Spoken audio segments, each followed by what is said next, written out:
Odlično, uspjela si! Luna! Dođi, u redu je. Čekaj, onda plješćemo ili ne? Očito da ne. Ne znam više. Onda jesam li prošla testiranje ili ne? Bila si jako dobra. Ne razumijem što je ono bilo. Dodaj mi te druge role.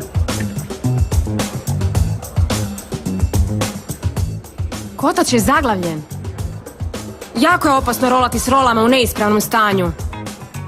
Sve role na stazi su tvoja odgovornost, Nikolas. Da, Tamara, znam, ali ne znam što je bilo, ni zašto je zaglavljen. Čuj, jesam dobila posao ili ne?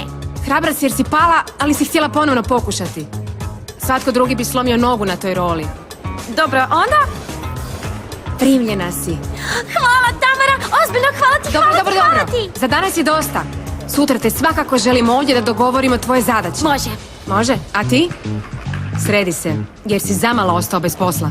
Tamara, ali stvarno ne znam što se dogodilo. Već sam se ispričao, znam koje su odgovornosti mog posla. Prijateljice, prošla sam i daće mi besplatnu propust. Čestitam ti, prijateljice, bila si stvarno dobra.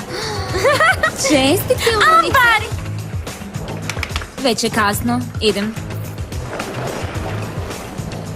Ne mogu vjerovati. Ovo je prvi put da te ne moram spašavati.